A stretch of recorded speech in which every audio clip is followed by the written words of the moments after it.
Sabes lo que es correcto, pero hay una oposición que te impide hacer lo bueno. Un conflicto. Muchas veces desconoces contra qué estás peleando. Es la guerra invisible.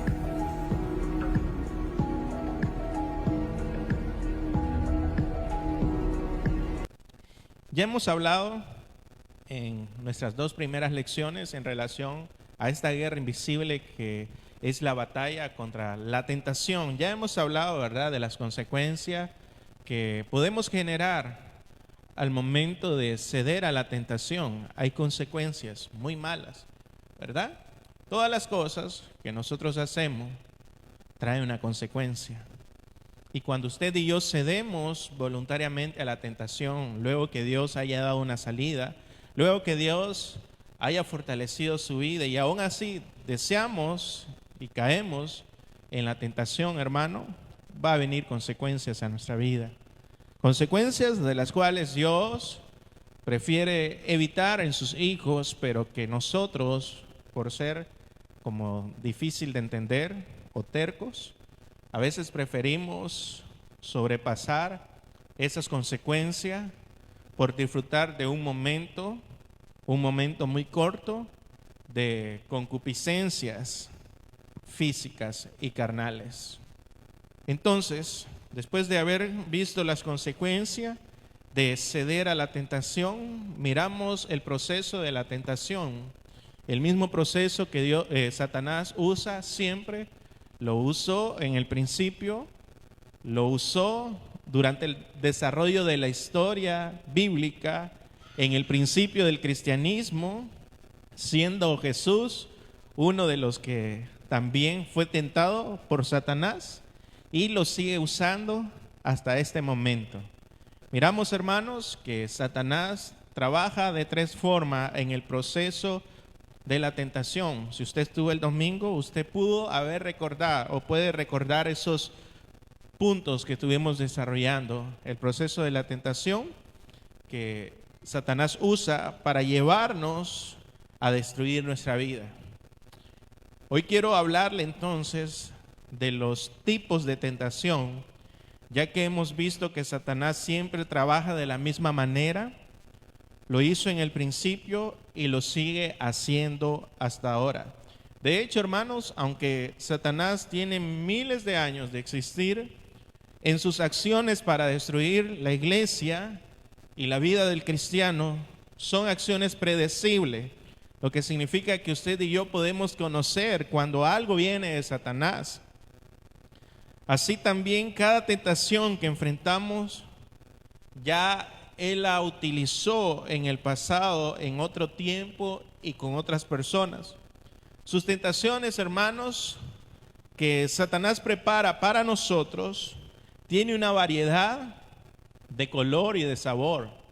Son diferentes, así como cuando usted come carne asada, en bistec, encebollada o carne frita. Pero al final es la misma carne. Satanás, su tentación para destruirte la prepara de diferentes sabores, diferentes formas, pero siempre, cada una de estas son parte de algunas de las categorías de las cuales vamos a hablar esta noche. Por mucho que él intente maquillar las cosas, las tentaciones que él planea para destruir al cristiano no van más allá de por lo menos tres categorías. Mire lo que dice Primera de Juan, capítulo 2, versículo 16, hablando el apóstol Juan, capítulo 2, versículo 16.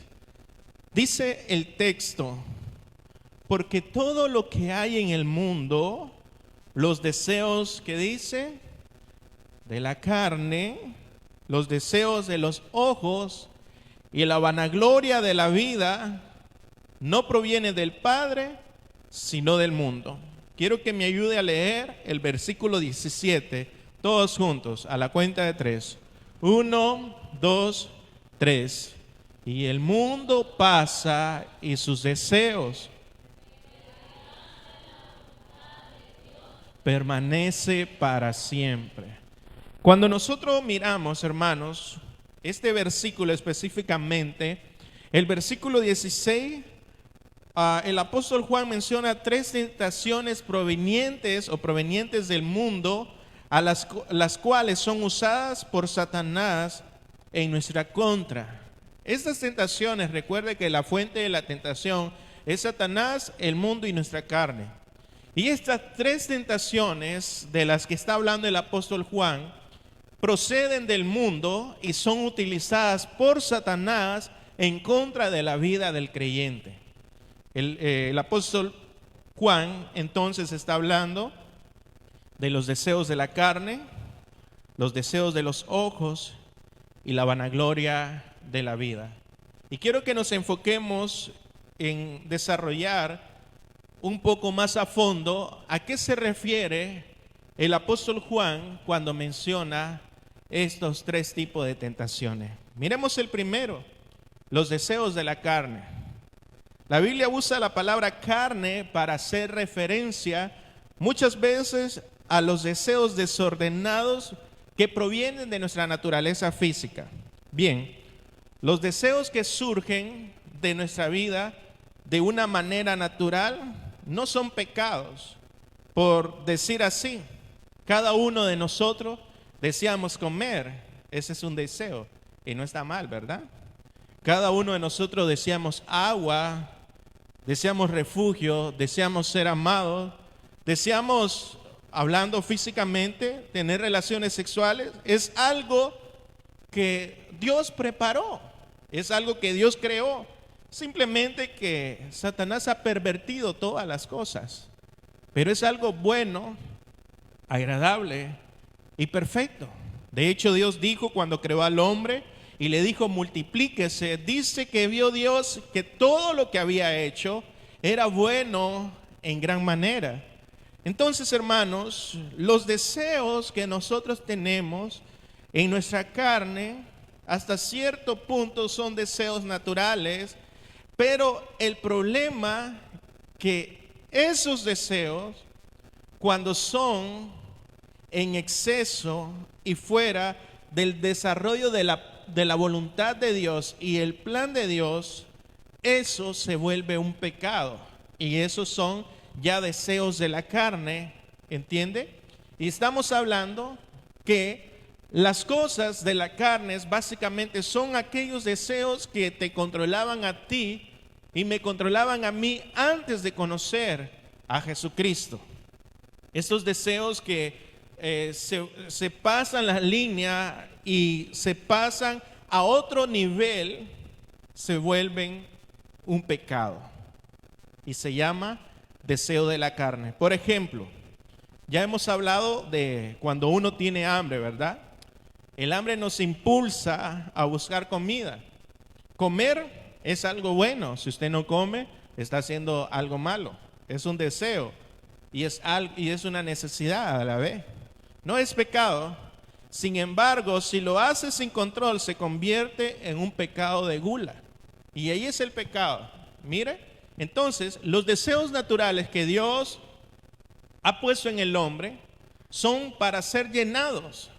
El detalle es que a veces el ser humano quiere pasar los límites y saciarlos a su manera, no en el orden, ni en el tiempo, ni en la manera que Dios ha provisto que sean saciados esos deseos. Mire por lo menos lo que dice Proverbios 23, 20 y 21 en relación a las personas que comen mucho, ya a través de su deseo natural. Ya no se vuelve en un deseo simple, sino en un pecado, como deseo incontrolable de la carne, convirtiéndose en gula. Proverbios capítulo 23, versículo 20, dice el texto: no estéis con los bebedores de vino, ni con los comedores de carne. Versículo 21, porque el bebedor, ¿y qué dice? Y el comilón empobrecerán, y el sueño hará vestir vestidos rotos. ¿Está bien? ¿Qué es lo que sucede con el que piensa solo en comer? Decía una persona en algún tiempo, hay personas que tienen el cerebro en el estómago. Todo lo que piensa es comida, ¿verdad? Y está bien que deseamos comer. ¿Quién no quiere tener un tiempo ahí rico de una carne asada, de un pollo o de algo, su comida favorita, un gallo pinto, frijoles con crema y queso y arrocito caliente? ¿Quién no? Cualquiera de nosotros, es un deseo natural. El problema, hermanos, es pensar en abusar más allá de los límites. Hay personas que se comen hasta una libra de arroz en un solo tiempo. Imagínense qué es lo que sucederá con esa persona.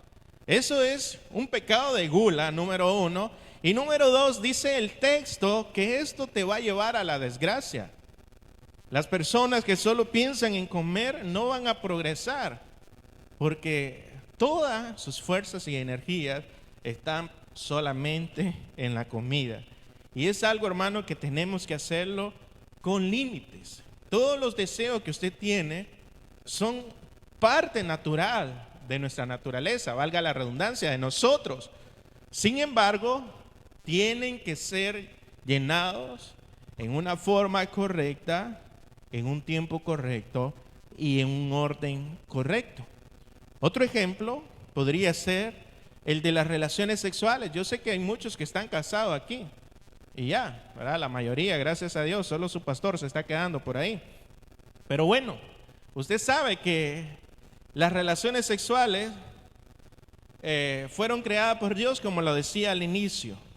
Y estos, dentro del orden de Dios, son buenas, son agradables y son perfectas, así como Dios creó todas las cosas. Sin embargo, cuando eso se pervierte por Satanás, mire que ni siquiera crea algo nuevo, sino lo que Dios crea, él lo que hace es destruirlo y hacerlo a su manera, y pone en el corazón del hombre su manera de ver las cosas. O sea, no, ni siquiera puede inventar algo más, sino que de lo que Dios creó bueno, agradable y perfecto, como las relaciones sexuales, dentro del orden de Dios, él las pervierte. Y cuando ese deseo de tener intimidad con el sexo opuesto se pervierte, es cuando se practica fuera del marco del matrimonio o dentro del marco del matrimonio con otra persona que no es su cónyuge.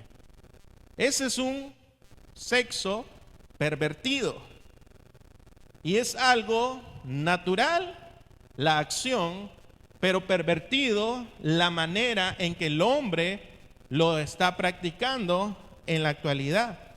Cuando algo que Dios creó como algo natural en nosotros se pervierte, y pensando en las relaciones sexuales también, por ejemplo, cuando estas se pervierten, conducen a la homosexualidad. Ya es una relación sexual pervertida. Produce el adulterio, produce la fornicación y otros pecados que ni siquiera usted puede imaginarse, que son provenientes o que provienen de un deseo descontrolado, de una concupiscencia dentro de nosotros. Algo que Dios crea natural, Satanás lo pervierte para tentarnos y hacernos caer. Y esos son los deseos de la carne. Por eso lo dice Colosenses, ¿verdad? El apóstol Pablo a los Colosenses, capítulo 3, versículo 5. Nota, hermano mío, que es seguir los conceptos de Dios, lo que Dios dice en relación a las cosas, y no lo que yo pienso. Yo quisiera humanamente pensar diferente, pero Dios dice algo importante. Él dice a través de el consejo apostólico: haced morir. Esto significa matarlo, no lo dejes con vida, pues lo terrenal en vosotros. ¿Y qué habla de esos deseos terrenales fuera del control de Dios? Estos deseos son fornicación, impureza, pasiones desordenadas, malos deseos y, dice el texto, avaricia, Y termina esto diciendo este texto que es idolatría. ¿Por qué es idolatría? Hermanos, usted y yo no necesitamos tener una imagen a la cual vamos a cantarle, vamos a pedirle un deseo y arrodillarnos para decir, somos personas idólatras. No, hermano, no necesitamos eso. Esta es una idolatría infiltrada en el cristianismo tan sutil que se mira como algo natural. ¿Por qué? Porque el estar aferrados a los deseos carnales te hacen que esos deseos sean tu Dios. Y hay personas que prefieren vivir una vida en desorden y seguir practicando sus deseos fuera del orden de Dios y viven así todo el tiempo porque sin eso no pueden vivir. Y se vuelve ese deseo carnal como su Dios. La fornicación, las impurezas, las pasiones desordenadas, los malos deseos y la avaricia.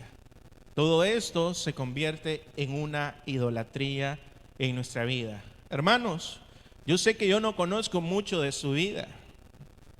Algunos, ¿verdad? Hemos conversado ciertos temas, pero ¿qué tal estás en esta área de la tentación que proviene conforme a su carne?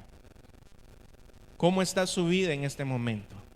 Recuerde que esto es algo, hermano, que vamos a pasar toda la vida mientras estemos en esta tierra, pero si no podemos accionar de la manera correcta, ya saben que hay consecuencia de caer dentro de esos deseos, dentro de estas tentaciones.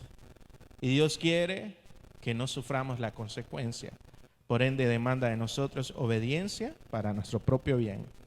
Bien, estos son los deseos de la carne. Continúa diciendo el texto, los deseos de los ojos. Los deseos de los ojos es otro canal de tentación.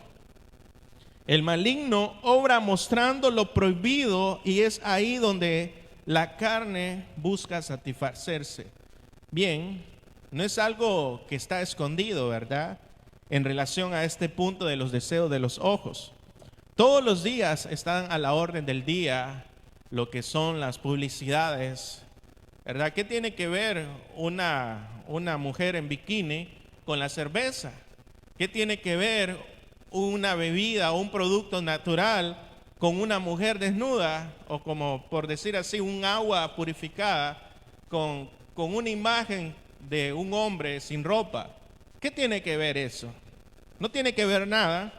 Sin embargo, Satanás sabe que el ser humano es dado a observar, y como lo dice Eclesiastés, que el ojo no se sacia de ver y quiere ver más cada día más. Y Jesús lo dijo en una ocasión que los ojos son la ventana del alma. Y si usted va conmigo, por favor, a Mateo capítulo 6, versículo 22 y 23, dice Jesús enseñando, ¿verdad? Mateo 6, 22 y 23, dice la palabra del Señor: la lámpara del cuerpo es el ojo, así que si tu ojo es bueno, dice, todo tu cuerpo estará lleno de luz. Pero si tu ojo es malo, todo tu cuerpo estará, como dice, en tinieblas. Por eso, hermano, lo que usted y yo estamos viendo va a afectar de una manera grande nuestra vida. Y de eso depende, porque cuando el ojo ve lo que no tiene que ver, la carne se activa. La carne se activa para buscar satisfacción. Tenemos el ejemplo de Eva, cuando vio el fruto prohibido, tuvo atracción y deseo de comerlo. Él lo miró, ella lo miró. Y ahí miramos la manera en que Satanás trabajó en ella. Dice aquí en ese solo texto de Génesis 3:6 están los deseos de la carne y los deseos de los ojos. Miramos ahí Génesis capítulo 3 versículo 6. Dice, y vio la mujer que el árbol era bueno para comer. Dice que miró y ella dijo, después de mirar, que era bueno para comer, o sea, para satisfacer una necesidad en ella. Era bueno para comerlo. Y otra vez dice, y que era agradable a los ojos. Está viendo, hermanos, que el ver es algo muy importante y tenemos que cuidar lo que miramos.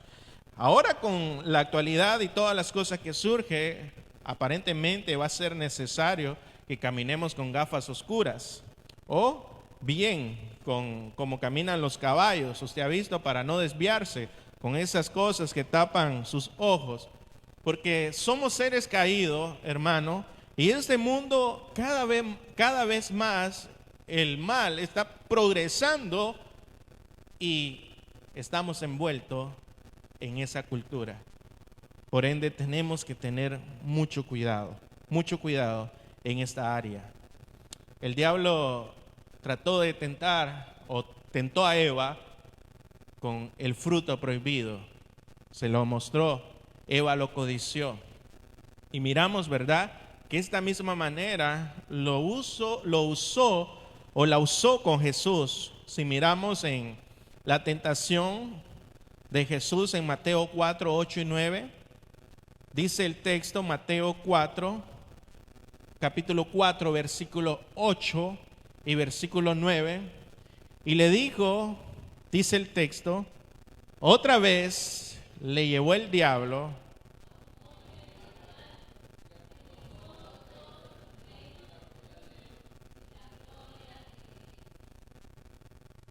el siguiente texto que dice,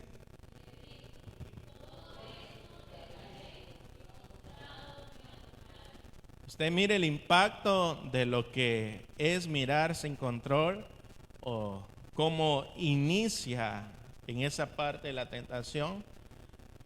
¿Qué es lo que hizo Satanás con Jesús? Lo llevó y dice que lo que hizo, le mostró todas las cosas y los reinos del mundo. Y le dijo, todo eso te daré si postrado me adorares. Lo hizo con Eva, lo hizo con nuestro propio Señor Jesucristo, con la diferencia que en Eva miramos una historia de derrota, pero con Jesús miramos una historia de victoria, respondiendo de una manera correcta ante la tentación. Hermanos, este pasaje destaca que la forma en que vemos se convierte rápidamente en un deseo si no tomamos control. Si nuestros ojos están enfocados en cosas negativas o pecaminosas, nuestro ser entero será influenciado por ellas. Tenga mucho cuidado, por favor, hermanos, con lo que está viendo en las redes sociales y el internet en general. Si usted es padre de familia, controle lo que sus hijos están viendo. No diga que son cosas de niños o que usted es un padre ridículo por hacer esas cosas. No deje que Satanás tome ventaja sobre su familia. Por tanto, debemos ser conscientes de los peligros que los deseos de los ojos representan a nosotros mismos como adultos. Hay un peligro con los deseos de los ojos. ¿Qué contimás o qué mayor sería el peligro para un niño? Es importante, por ende, mantener nuestros ojos en las cosas que son puras, las cosas que son agradables a Dios, evitando caer en la tentación y las consecuencias negativas que trae la tentación. Y sigue diciendo el apóstol Juan, los deseos de la carne, los deseos de los ojos, y la otra tentación sería la vanagloria de la vida. La vanagloria de la vida puede definirse como el deseo insaciable de querer sobresalir en todo, estar sobre todo y ser el número uno en todo. Tiene que ver la vanagloria de la vida con inclinarse a los pecados de arrogancia, pecado de ostentación, el pecado de orgullo y también de presunción y jactancia. Cuando nosotros somos tentados bajo esta tentación de la vanagloria de la vida, nuestro deseo interno es querer salir sobre todos y tener al mundo bajo nuestros pies.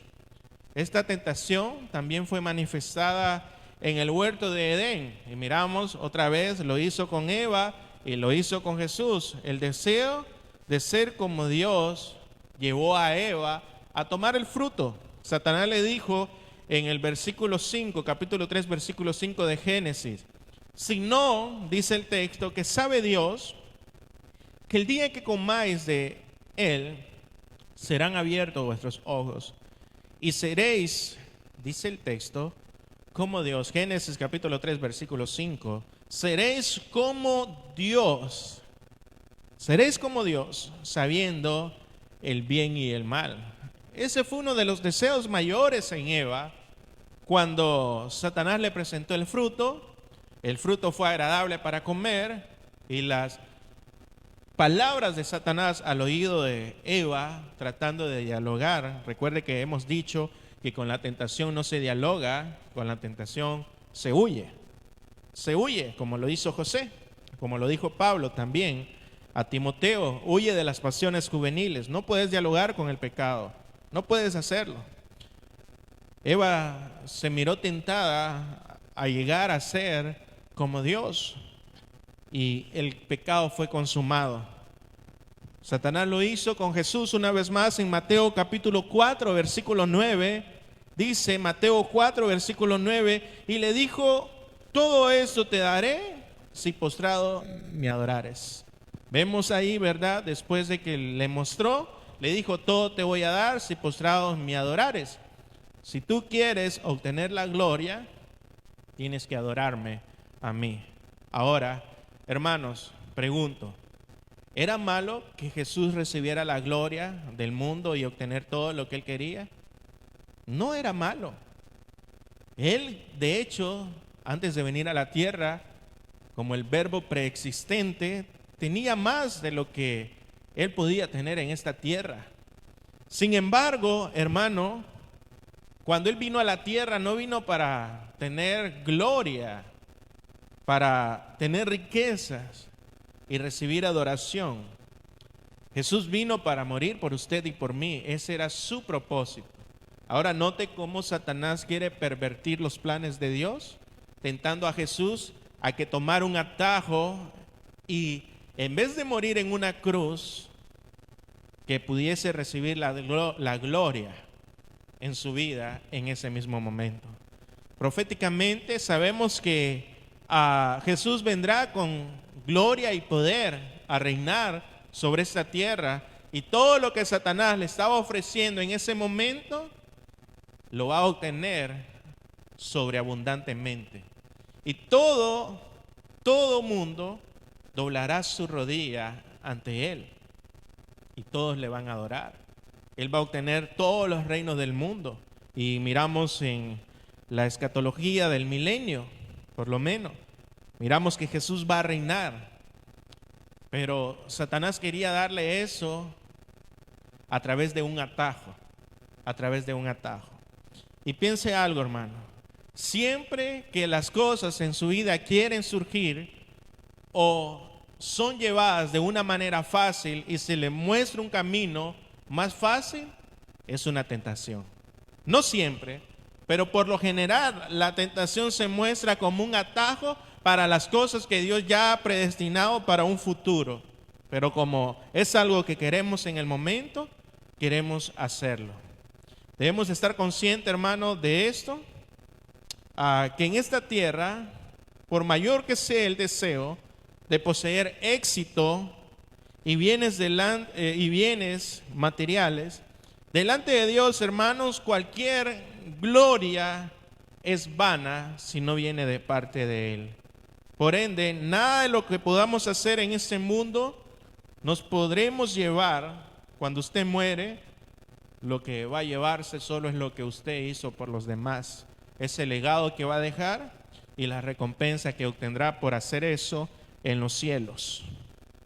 Filipenses, por eso dice, capítulo 2, versículo 3, Filipenses 2:3 dice: nada hagáis por contienda o por vanagloria, antes bien con humildad, estimando cada uno a los demás como superiores a él mismo. La vanagloria, hermanos, ese orgullo de sentirte mayor que los demás, dice la palabra de Dios que no permitamos que gobierne nuestra vida. Es una tentación a la que podemos caer. Entonces, hermanos, aunque la tentación se presente en diferentes formas y sabores, quiero que entienda que al menos son 3 categorías en las que Satanás tienta al ser humano: los deseos de la carne, los deseos de los ojos y la vanagloria de la vida. Recuerdo el misionero que nos decía los 3 peligros y las tentaciones del pastor. Cuando estaba dándonos estudio de énfasis espiritual, él nos decía 3 categorías y yo la puedo relacionar como esta. Él decía la falda, la fama y las finanzas, hablando del pastorado, ¿verdad? El único que existe en la Biblia del pastorado masculino. Bien, las faldas como un deseo de la carne, ¿verdad? La tentación a fornicar o tener relaciones sexuales fuera del matrimonio o en el matrimonio con un cónyuge diferente o con alguien que no es su cónyuge, perdón. La fama es ese deseo de la vanagloria de la vida, y la finanza es la avaricia de obtener más de lo que deberías en el tiempo correcto. Entonces, él le llamaba las 3 F: la fama, la falda y las finanzas. Las 3 F que puede destruir en un 2x3 la vida de un pastor. Yo le digo algo, hermano. Cada uno de nosotros somos pastores de nuestro hogar. Por lo menos los hombres son cabeza de hogar y responsables de su familia. Las mujeres también. Dice que la Biblia que la mujer sabia edifica su casa, pero la insensata con sus manos la destruye.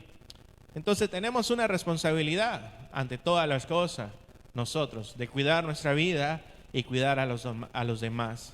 Tengamos cuidado con esos deseos a los cuales nosotros somos llevados. Esos deseos, al ser consumados, pueden generar la muerte física o espiritual.